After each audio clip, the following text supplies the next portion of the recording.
Hello, मैं आपका pharmacist दोस्त हूँ। आज हम बात करने जा रहे हैं आस्थाकाइन सिरप के बारे में। इसका ड्रग कॉम्बिनेशन, उपयोग, यह कैसे काम करता है, खुराक, दुष्प्रभाव और इसी तरह के ब्रांड। यह मैनकाइंड फार्मा के प्रोडक्ट हैं।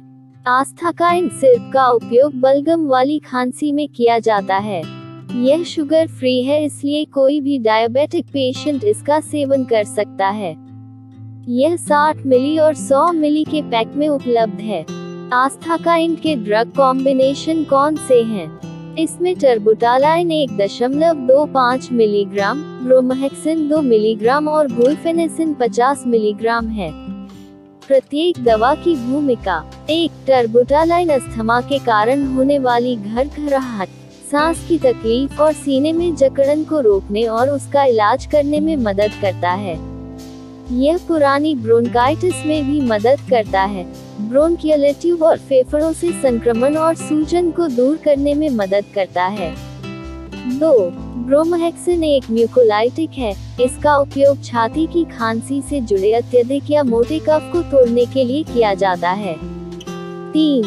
जब आपको सर्दी या फ्लू से जमाव होता है तो छाती से बलगम या कफ को साफ करने में मदद करने के लिए गुइफेनेसिन का उपयोग किया जाता है।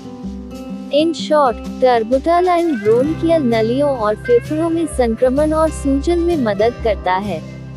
ब्रोमोहेक्सिन बलगम और कफ को तोड़ने में मदद करता है और गुइफेनेसिन फेफड़ों और ब्रोंकियल नलियों से बलगम और कफ को साफ करने में मदद करता है, जिसके परिणामस्वरूप फेफड़ों और ब्रोंकियल ट्यूब से खांसी दूर होती है और गीली खांसी और बलगम से राहत मिलती है। आस्थाकाइन सिरप की खुराक। 1 से 6 वर्ष तक 7 दिनों के लिए हर 4 से 6 घंटे में 2.5 मिली। 6 से 13 वर्ष की आयु के लिए 7 दिनों के लिए हर 4 से 6 घंटे में 5 मिली। 13 से 18 साल की उम्र के लिए 7 दिनों के लिए हर 4 घंटे में 10 मिली। वयस्कों के लिए 7 दिनों तक हर 4 से 6 घंटे में 10 मिली। बच्चों के लिए आस्थाकाइन ड्रॉप्स उपलब्ध हैं। कुछ दुष्प्रभाव। आस्थाकाइन सिर्फ शायद ही कभी साइड इफेक्ट दिखाता है, जैसे शरीर के किसी हिस्से जैसे हथेली और अंगुलियों का हिलना। अगर आपको ऐसे लक्षण दिखाई देते हैं तो इसका इस्तेमाल बंद करें और अपने डॉक्टर से सलाह लें। स्किन रैश, डायरिया, चक्कर आना, सिर दर्द, अपच, मतली, पसीना और त्वचा पर चकत्ते। कुछ ऐसे ही ब्रांड्स।